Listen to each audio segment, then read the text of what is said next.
Bueno, no sé si volvieron. Uy, me está haciendo. Ahí está. Eh, Porque no los puedo ver, así que. Ah, bien, ahí veo algunas caras.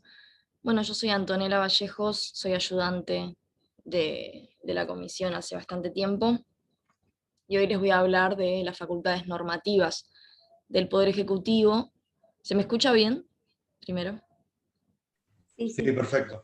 Sí, sí, perfecto. Ok. Bueno, vamos a hablar de las facultades normativas del Poder Ejecutivo, que era más o menos sobre lo que iba el trabajo que tuvieron que hacer. No sé si pudieron hacerlo, estuve viendo algunos. Eh, Dentro de todo estaban bien, aunque algunos, bueno, no respondían a las consignas, pero tiene sentido porque el tema es algo vasto y un poco complejo. Bueno, en primer lugar, hay cosas que ustedes ya vieron la clase pasada, que tienen que ver con el proceso de promulgación de leyes, que me parece que les va a servir y lo tienen que tener en cuenta para cuando hablemos de estas facultades normativas del Poder Ejecutivo. Porque la primera intuición que tiene uno es pensar, bueno, para algo existe la división de poderes y la división de funciones que cada poder tiene, eh, ¿por qué el Ejecutivo tendría también la posibilidad de legislar, ¿no? De regular? Bueno, de eso vamos a hablar hoy. Hay cosas que Nico ya dijo, que el Poder Ejecutivo tenía determinadas facultades, por ejemplo, con respecto a los tratados internacionales, como lo habrán leído en el texto que tenían también para hoy, los negocia y los firma, también la iniciativa y el veto, que también ya vieron. Y en lo que nos vamos a centrar hoy es en que al Ejecutivo le corresponde reglamentar las leyes, excepcionalmente ejercer facultades propias del Congreso, según el artículo 76, y sin esta habilitación del Congreso, también ejercer facultades normativas por necesidad de urgencia, según el artículo 99, inciso 3, inciso tercero. Bien. En el marco de estas facultades normativas que va a tener el Poder Ejecutivo, ¿cómo se va a expresar esas potestades reglamentarias? A través de reglamentos autónomos, reglamentos de ejecución, decretos delegados y decretos de necesidad de urgencia. ¿Por qué se les dice reglamentos? Bueno, hay algunos administrativistas que dan una explicación más grande de por qué se le dice reglamentos. Básicamente tiene que ver con que la palabra decretos a veces se usa también para un alcance individual y quieren focalizar en que el alcance va a ser general. Yo creo que de cualquier manera que les digan va a estar bien, excepto cuando estén cursando administrativo y se encuentren con alguien muy puntilloso con eso, pero generalmente se usa decretos delegados y decretos de necesidad de urgencia, por eso los dejé, pero muchos autores van a decir directamente reglamentos. Bien.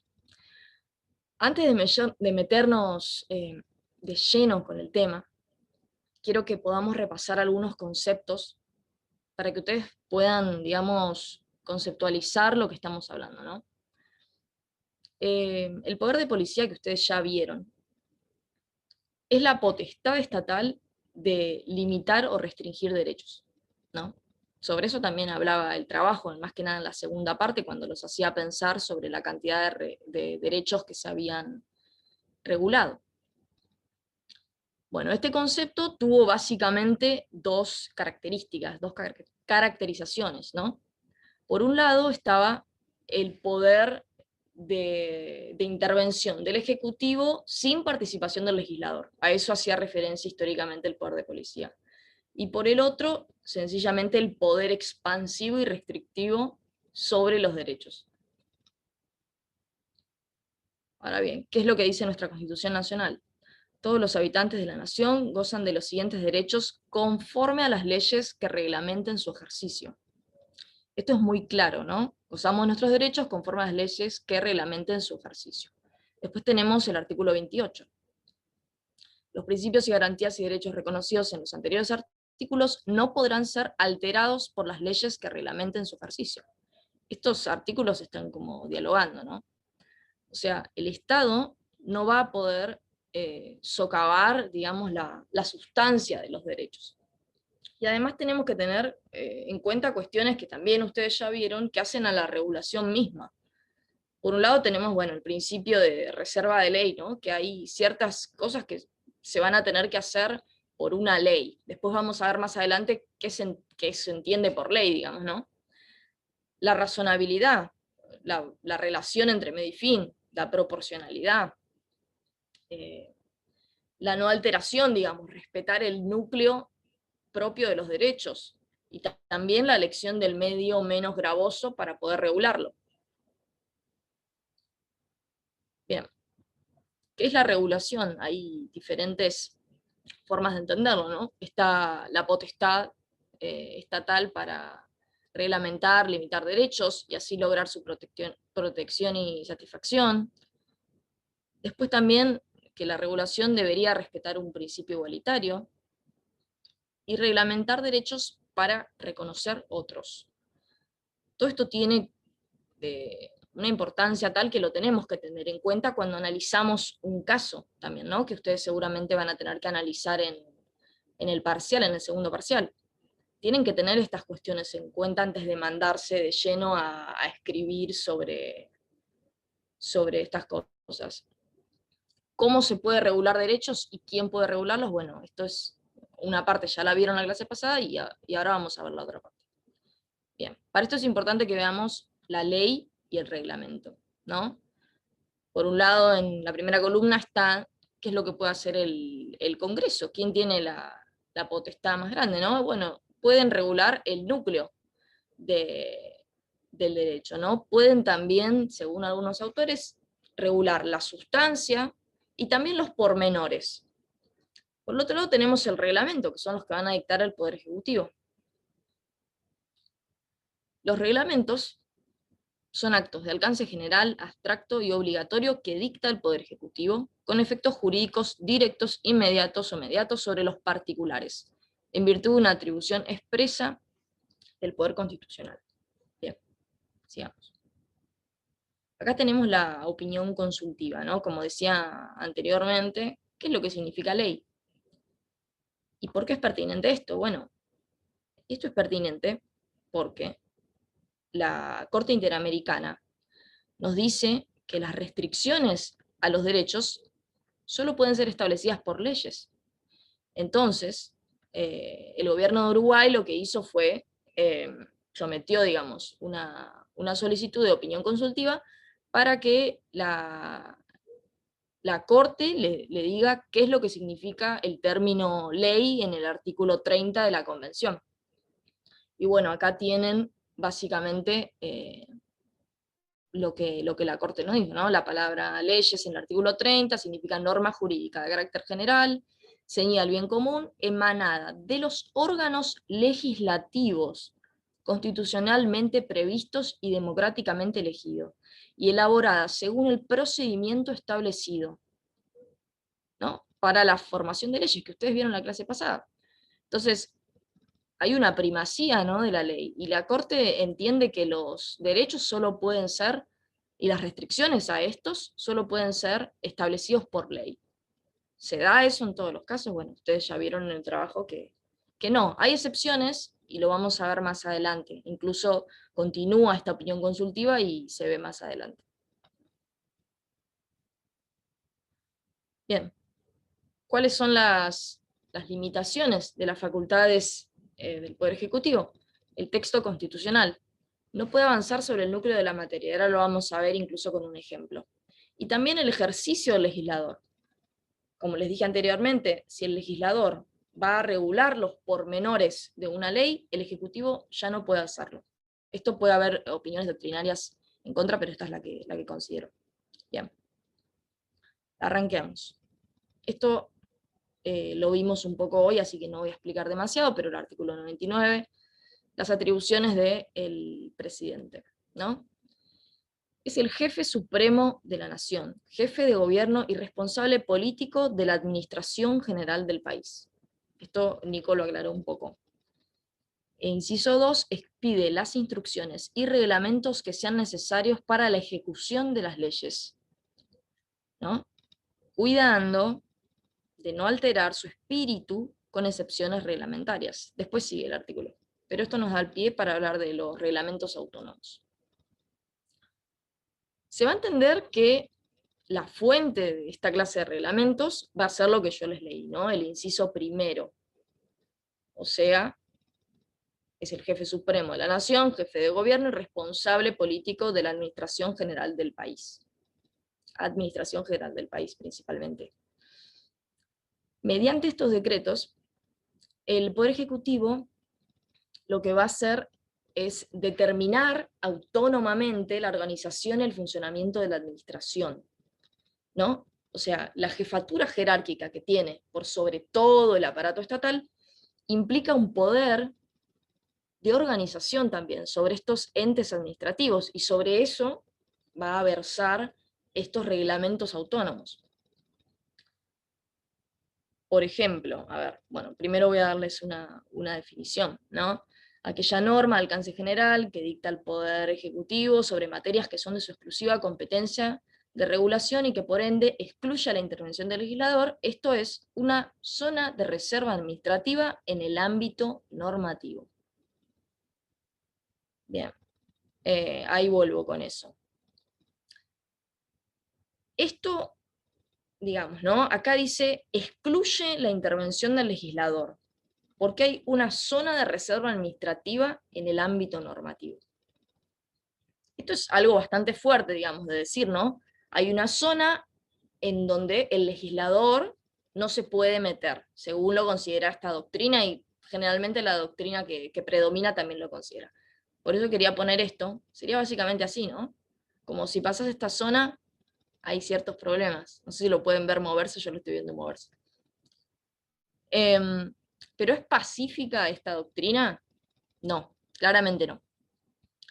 Por ejemplo, hay algunos administrativistas que van a decir que es inaludible que existe una zona en la que no se puede meter el legislador porque compete a las funciones del presidente como jefe político y responsable máximo de la administración, y que bueno, no, digamos que no hay que inmiscuirse. Por ejemplo, dan como el régimen disciplinario del agente estatal, o todo lo que sea con empleo público, o la creación de entes descentralizados, también todo lo que tenga que ver con el procedimiento administrativo, dirían que, bueno, eso no se desprende de ninguna ley que haya creado el Congreso, que tenga que reglamentar el Ejecutivo, sino que eso todo se desprende de la Constitución, en el artículo que yo les mostraba, ¿no? Se desprende de ahí, y de ahí viene la potestad normativa del Ejecutivo para poder dictar estos reglamentos que van a versar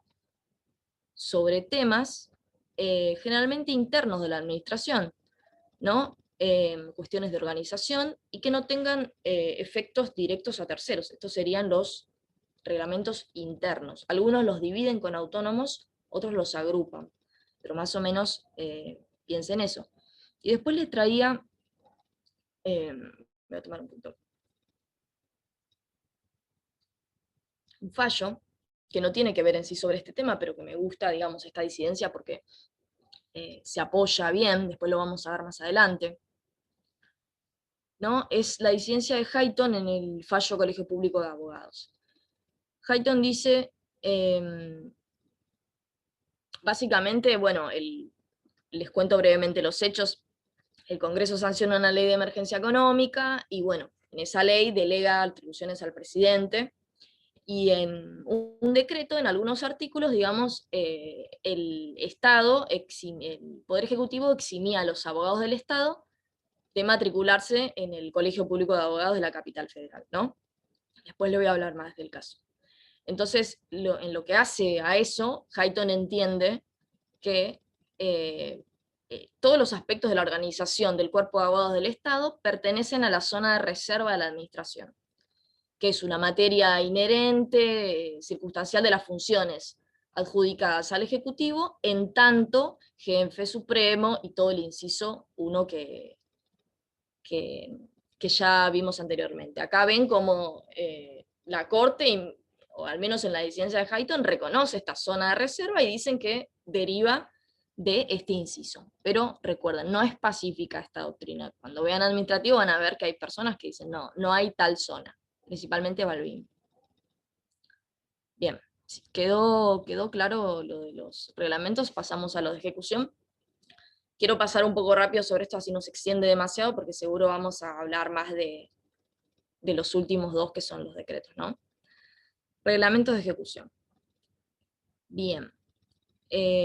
¿Sobre qué? Bueno, vamos a la definición primero. Actos que dicta el Poder Ejecutivo con el propósito de fijar los detalles o pormenores de las leyes sancionadas por el Congreso, es decir, reglas de carácter general, abstracto y obligatorio con referencia a las leyes, ¿no? Bueno, esto ya lo vimos en el 99, inciso 2, las atribuciones del presidente, que expide las instrucciones y reglamentos que van a ser necesarios para la ejecución de esas leyes de la Nación, con la salvedad de que no deben alterar su espíritu con excepciones reglamentarias. Esto ya estaba previsto antes de la reforma constitucional del 94, y bueno, van a ser los reglamentos que va a dictar la administración en ejercicio de las facultades también que les da la Constitución, para asegurar o facilitar la aplicación o ejecución de las leyes, ¿no? Llenando detalles, fijando pormenores que sean necesarios para el cumplimiento de las leyes de acuerdo a las finalidades que se propuso el legislador, ¿no? Bien. Esto nos genera un problema que ustedes ya habrán visto en interpretación, que lo tendrán más claro, con respecto a el espíritu de la ley, cómo se puede delimitar eso. En principio podemos hacer algunas apreciaciones, como por ejemplo que el decreto o el reglamento de ejecución o el decreto de ejecución no puede limitar los derechos que reconoce la ley, ¿no? Tampoco, si la ley tiene una situación, digamos, restrictiva sobre los derechos, no puede extender las situaciones a otros supuestos. Y además, solo debería incluir lo que es necesario para la aplicación, para la ejecución o el desarrollo de la interpretación de la ley, y no excederse, digamos, de estas facultades, ¿no? Así que les voy a traer un ejemplo para que vean. Esta es una ley del año 2013, la Ley de Reproducción Médicamente Asistida. Ahí tienen, es una ley que tiene 12, 14 artículos, es corta. Y bueno, acá tienen el artículo 8, si no me equivoco, que establece la cobertura, ¿no? Que se incluye, y esto lo establece la ley, ¿no? De la forma de sanción de leyes, se sanciona esta ley, la ley 12 artículos, y se incluyen todos estos procedimientos que tienen que estar incluidos en el programa médico obligatorio. El fin, obviamente, es lograr esta asistencia con la reproducción, ¿no? Y bueno, a ver, entonces vamos a la reglamentación. Esto se reglamentó, ¿no? En el reglamento, que es el decreto 956 de 2013, dice: en los términos que marca la ley, una persona podrá acceder a un máximo de 4 tratamientos anuales con técnicas de reproducción médicamente asistida de baja complejidad, y hasta 3 tratamientos de reproducción médicamente asistida con técnicas de alta complejidad, con intervalos mínimos de 3 meses entre cada uno de ellos. O sea, acá tenemos todo lo que se incluye, y acá tenemos la reglamentación de estas cuestiones, ¿no? Bien. Hay un problema acá que se da en la reglamentación, que es cuántos tratamientos de alta complejidad de técnicas de reproducción médicamente asistida puede tener una persona. Es un problema porque con respecto a los de baja complejidad dice 4 anuales, pero los de 3 no está tan claro. Bueno, esto llegó hasta la Corte en un fallo, ¿no? Acá, donde se analiza esta reglamentación, y la Corte dice, digamos, el problema es, o son anuales los 3 de alta complejidad, o son en total todo lo que tiene que ofrecer esta obra social. Ese es el problema que no se podía entender. Entonces la Corte dice que si se limita a 3 procedimientos en total que puede tener la persona que quiera acceder, con validar esto, importaría admitir la validez de una reglamentación que conspira contra los propósitos establecidos en la propia ley, reglamentada al punto de desnaturalizar el derecho que ella consagra. Y bueno, tiene carácter fundamental, hablan un poco del derecho a la vida, etc. Entonces, acá, este es un buen ejemplo de cómo una reglamentación, si se entendía de cierta manera, en este caso no estaba clara, pero puede haber otras que estén mucho más claras, va a desnaturalizar el mismo derecho que la ley quiere garantizar. ¿Se entendió esto?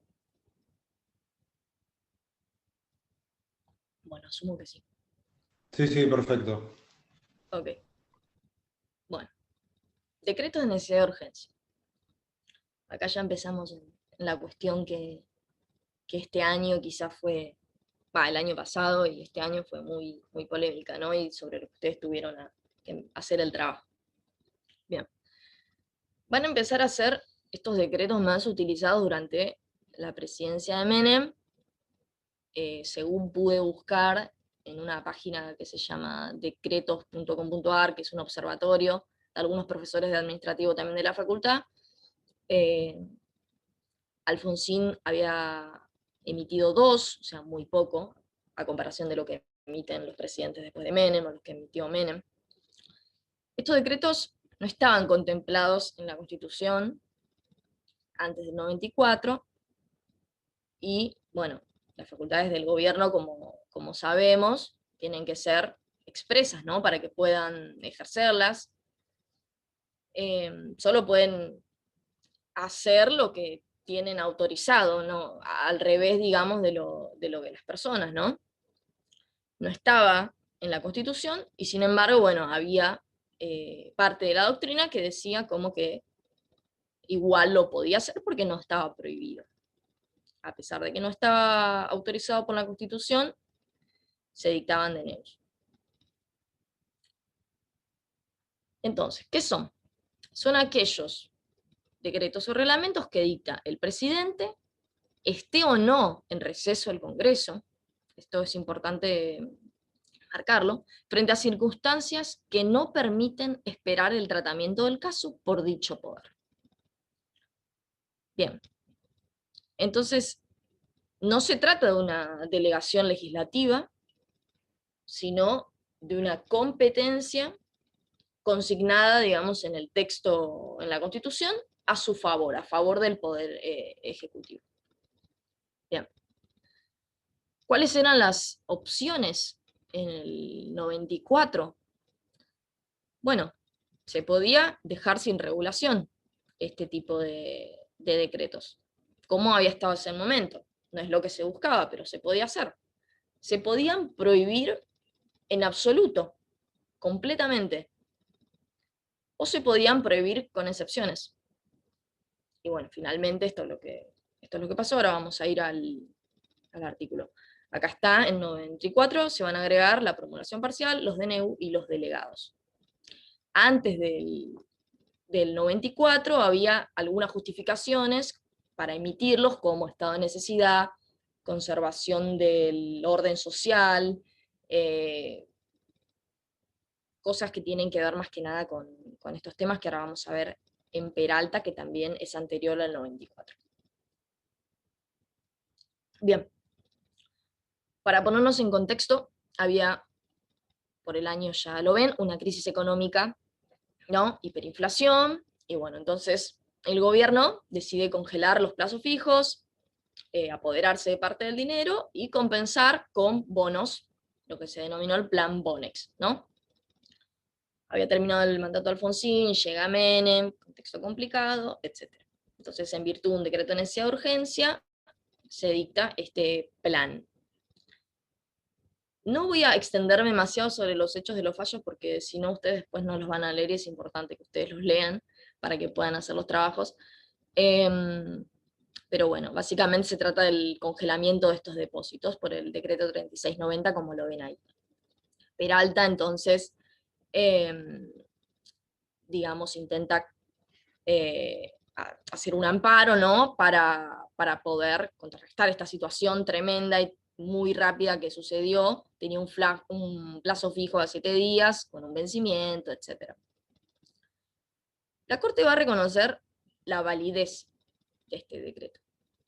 Y básicamente ahí pueden ver parte, digamos, de los argumentos principales, ¿no? que utiliza para poder justificar por qué este decreto era válido, a pesar de que Peralta decía, a través de la acción de amparo, que se lesionaban sus garantías constitucionales, el artículo 17 principalmente con respecto a la propiedad, ya que todo lo que tenga que ver con el régimen de la propiedad solo puede ser, digamos, sustraída la propiedad mediante ley, mediante sentencia fundada en ley del Congreso. Después lean el 17 si quieren entender mejor Peralta. La Corte dice que no va a existir tal violación al derecho de propiedad, sino que lo que existe es una limitación que se impone por la misma necesidad de superar esta crisis.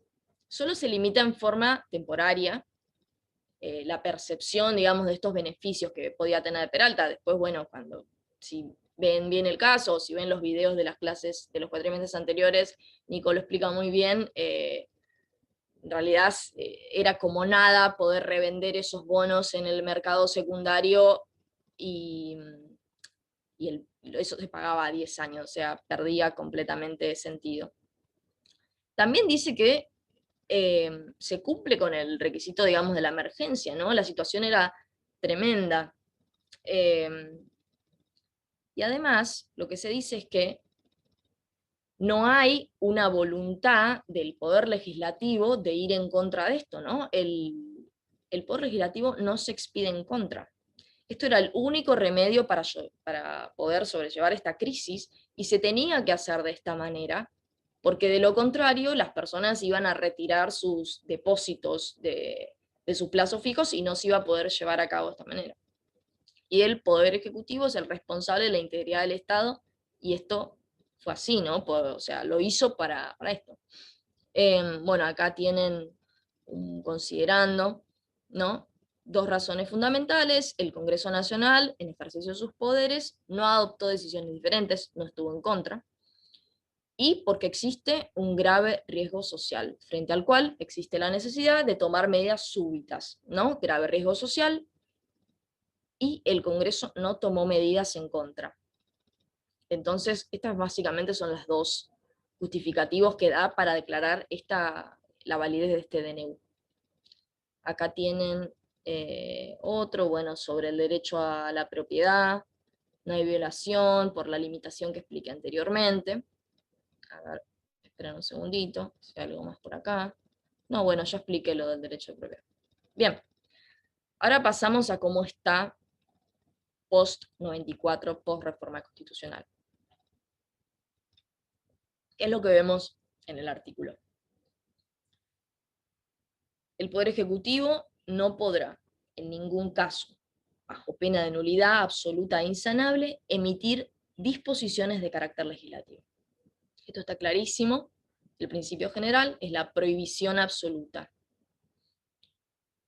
Pero, bueno, el artículo no termina ahí, como yo les había dicho, podían haber elegido otro camino, no lo hicieron. Esta es la continuación.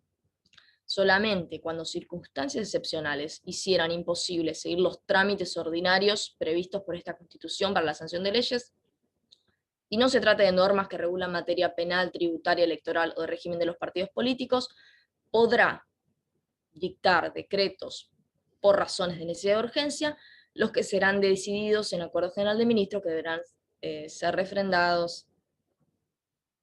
Levantaron la mano, sí.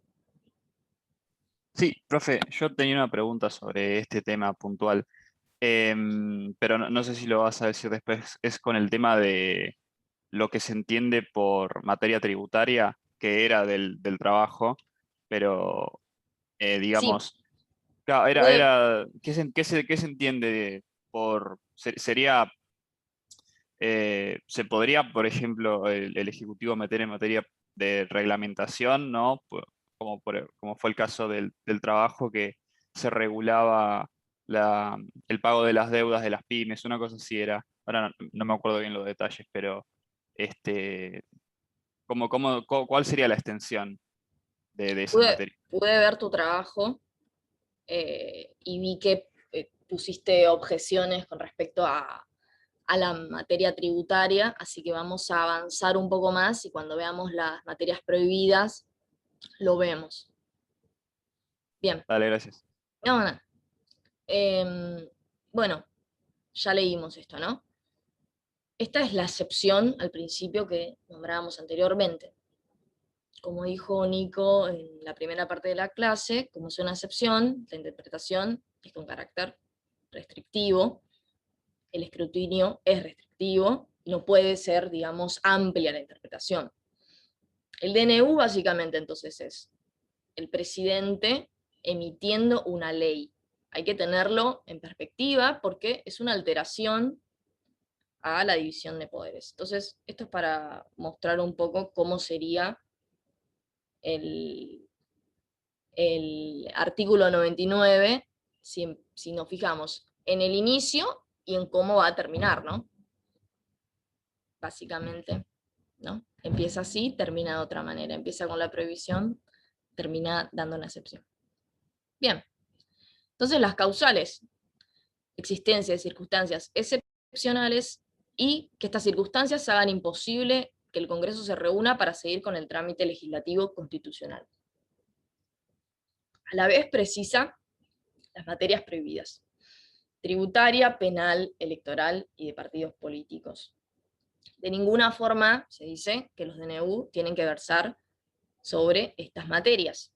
En principal, en materia tributaria, tiene que ver con el principio de legalidad tributaria, con el artículo 4, ¿no? Que habla sobre las cosas que tiene que emitir el Congreso. No se pueden emitir DNU con respecto a los aspectos sustanciales de orden tributario, como por ejemplo el hecho imponible, los sujetos, los lineamientos para la determinación de la base imponible, cuestiones temporales, órganos de recaudación. En realidad se tendría que sí poder emitir en materias de estructura o organización interna sobre cómo se van a cobrar, digamos, los impuestos que va a establecer el Poder Legislativo, porque recordemos que una de las razones por las cuales son otorgadas las facultades normativas al Poder Ejecutivo, según varios doctrinarios, es porque en el mundo en el que vivimos es mucho más difícil que el Congreso pueda reunirse para decidir todas estas cuestiones. Entonces, en las cuestiones que tienen que ver con la administración del país, y esto tiene que ver también con la administración de los impuestos,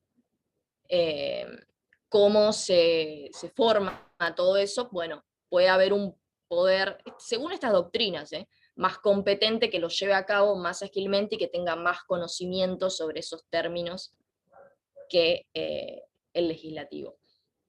Recordemos que el artículo 4, digamos, habla de la Constitución, después véanlo, que habla también sobre la materia impositiva y las obligaciones, digamos, que tiene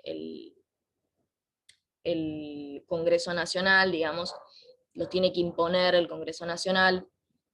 El artículo 17 que dialoga también con ese artículo, que dice que el Congreso es el que va a imponer las contribuciones que se expresan en el artículo 4.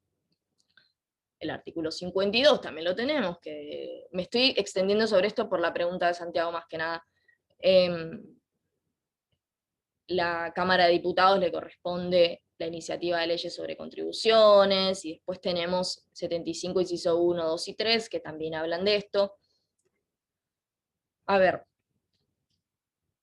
ha habido DNU que, como yo lo vi en administrativo, ¿no? Digamos, esa es la orientación que seguí. Ha habido DNU que se pasen y que regulen materia tributaria. Se puede decir que sí.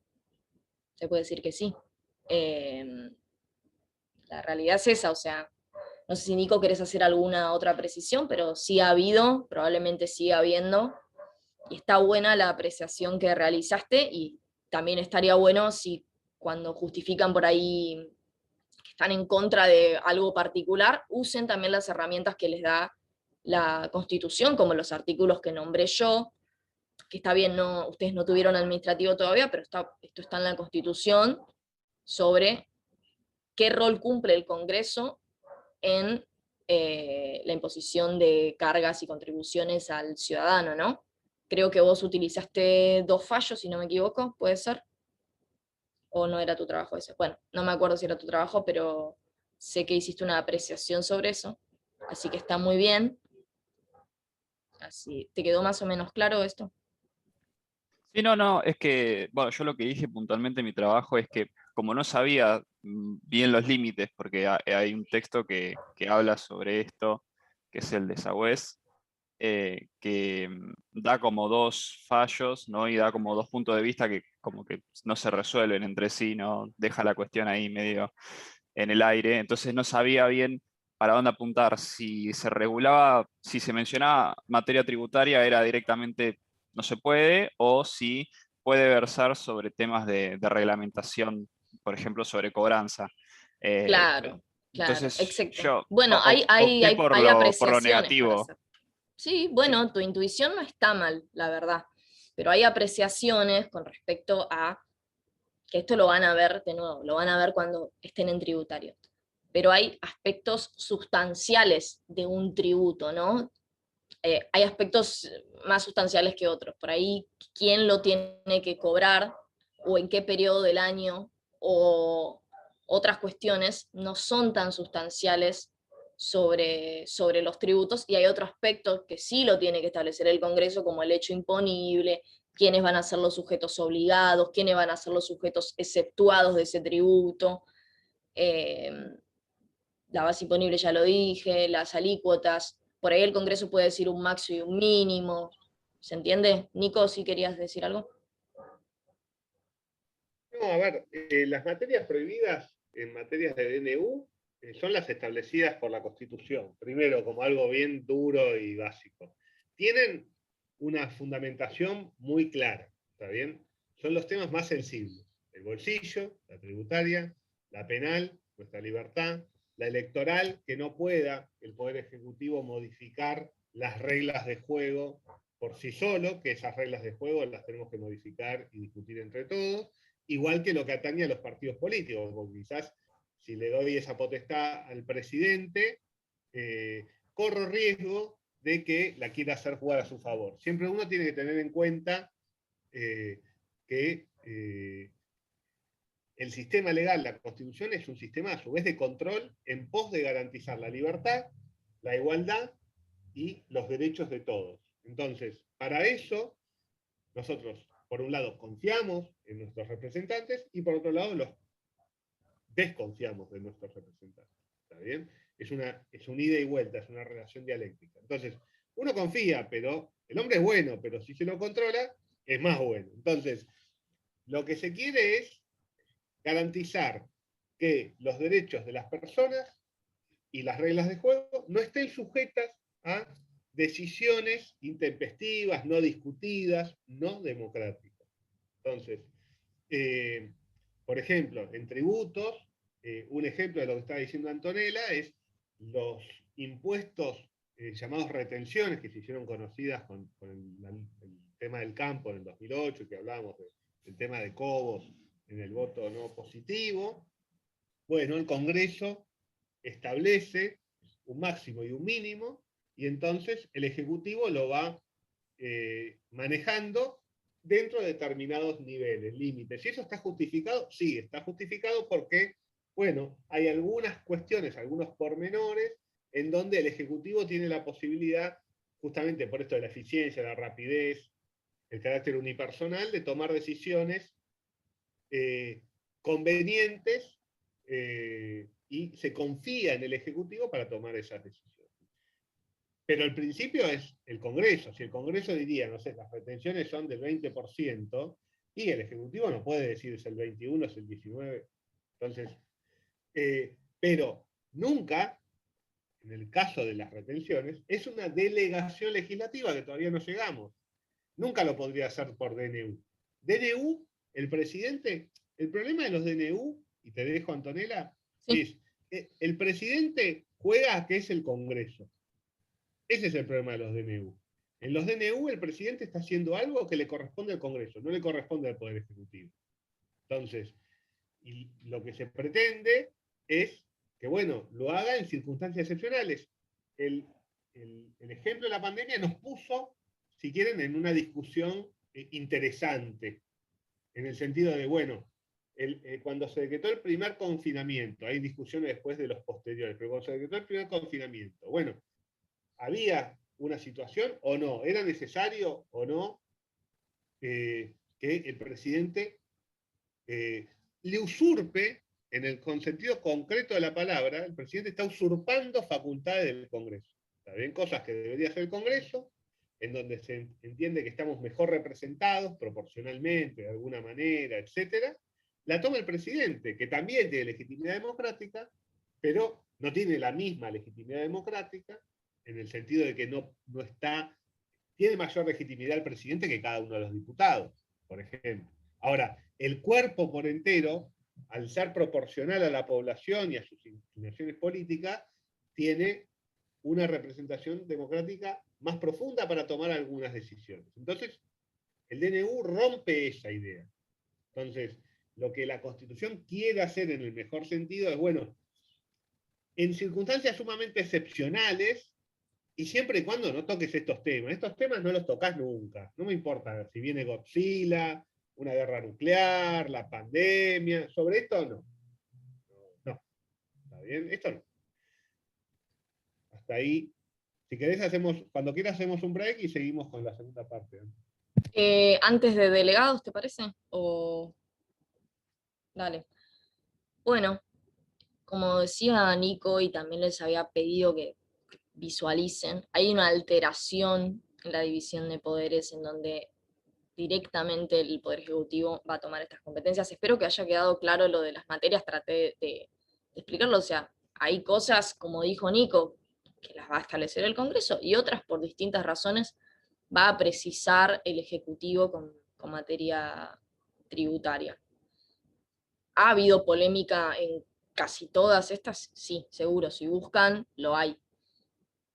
Bien, vamos con el primer fallo post-reforma constitucional.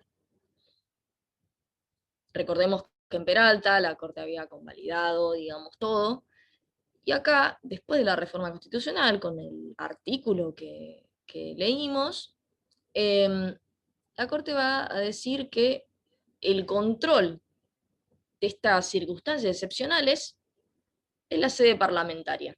O sea, se va a correr un poco de la postura, digamos, ¿no?, que había tenido. Dice, las circunstancias excepcionales las tiene que controlar el Congreso, ¿no? Bien. Berroqui. Ok. Esta es también post-reforma. Y bueno, es una acción de amparo contra la Administración Nacional de Aduanas, porque el Ejecutivo había suprimido unas asignaciones, qué sé yo. Lo cuento por arriba, si no seguimos extendiendo porque falta. Bueno, Berroqui, digamos, aducían que el decreto no estaba fundado en situaciones de necesidad de urgencia, que iban en contra del artículo 14 bis, etc. Acá, ¿qué pasa? La Corte lo que va a hacer es romper con la idea de que no va a realizar un control sustancial sobre el ejercicio de esta potestad, digamos, del Ejecutivo. O sea, va a romper, digamos, un poco con lo que habíamos hablado recién. Entonces, si se dan o no las condiciones, el Poder Judicial dice que lo va a poder cuestionar. Y si no se dieran, bueno, en principio sería inválido, ¿no? Por lo que establece el mismo artículo. Entonces, para que el Poder Ejecutivo pueda ejercer legítimamente las facultades legislativas, que le son ajenas, lo vuelve a recalcar, es necesaria la concurrencia de alguna de estas dos circunstancias. Y acá las tienen.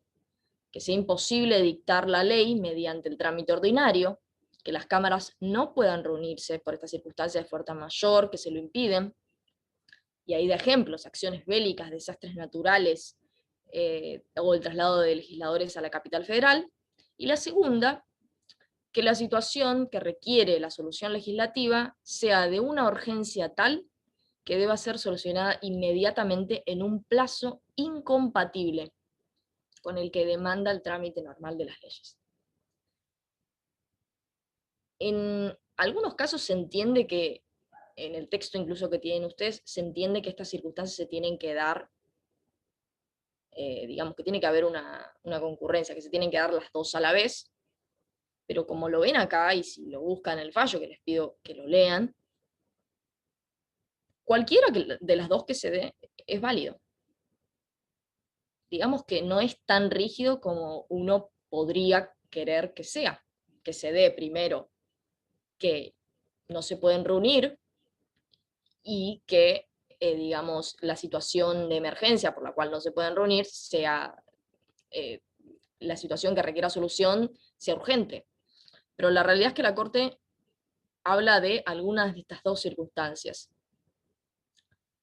Entonces, este es el punto, digamos, de Berroqui.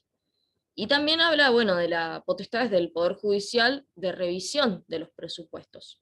Corresponde al Poder Judicial el control de constitucionalidad sobre las condiciones bajo las cuales se admite esa facultad excepcional, que constituyen las actuales exigencias constitucionales para su ejercicio. A ver, ¿qué pasa acá? Ahora, más adelante vamos a ver cómo continúa el inciso 3, ¿no? Que habla de una ley especial que tiene que establecerse, ¿no? En este momento, en el 97, no estaba la ley 26.122 que establece el control parlamentario de este tipo de decretos. Entonces, tiene sentido que hayan sido, digamos, tan puntuales cuando establecieron que el Poder Judicial puede controlar la revisión de estos presupuestos, porque no existía todavía la ley. Se aducen un poco de ese control, ¿no? Una vez que se dicta la ley, ya no va a ser tan así. Ahora lo vamos a ver. Y también, bueno, hacen una aclaración que dice que no hacer una ley o un decreto no es una decisión de a ver cuál me queda mejor, no pueden ser criterios de mera conveniencia, ya que la Constitución no habilita a elegir discrecionalmente entre sancionar una ley o hacer más rápido un decreto, digamos, ¿no? Hay circunstancias excepcionales, como las que ya vimos, que tienen que darse para que esto suceda. Pero repetimos, Berroqui dice una de las dos, cualquiera de las dos que esté pasando, no necesariamente las dos, pueden darse las dos, pero no necesariamente. Después tenemos el voto de Petraki, bueno, bastante largo para que la lea, implica desnaturalizar lo que la Constitución dice que son, etc. Después ustedes obviamente tienen que leer el fallo y si quieren focalizar en un voto, focalícense en el voto de Petraki. Después tenemos consumidores argentinos, que también confirma esta doctrina. Bueno, se promueve una acción de amparo contra el Poder Ejecutivo para que se declare la inconstitucionalidad de un decreto que modificó una ley de entidades de seguros, qué sé yo, después pueden leerlo también. Y se reafirma que el Poder Judicial va a controlar la constitucionalidad de las normas jurídicas, y en el caso de los DNU, la concurrencia de los presupuestos fácticos.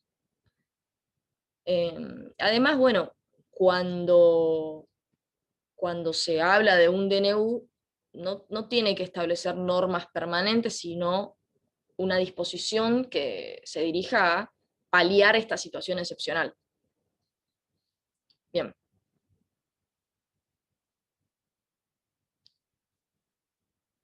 La ley 26.122. Antes de pasar a esto, con respecto al trabajo, digamos, ¿no?, que tuvieron que hacer ustedes, por el cual también tuvieron que hablar un poco de cómo se controlan esto, si no me equivoco, había una pregunta al respecto.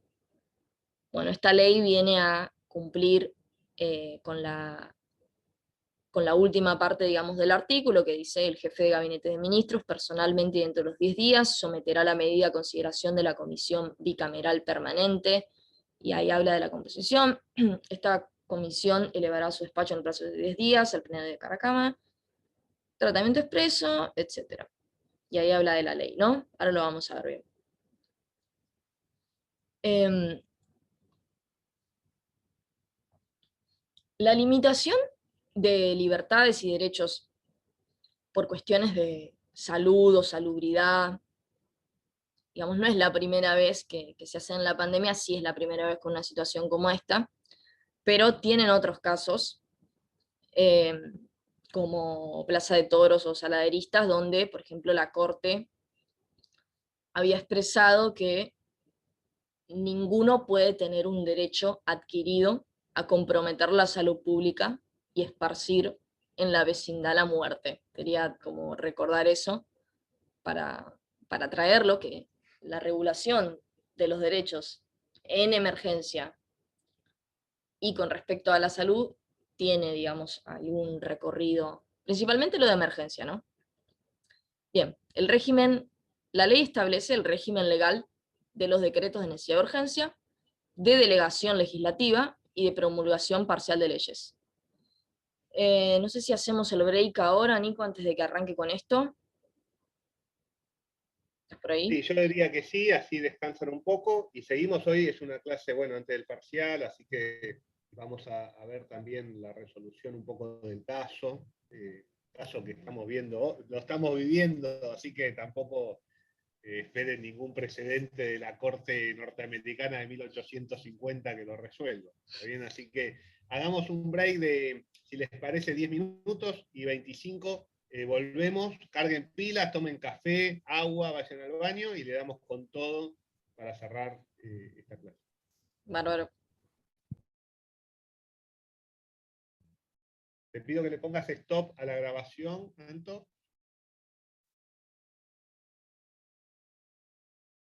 Ok, dale, ahora ahí lo pongo.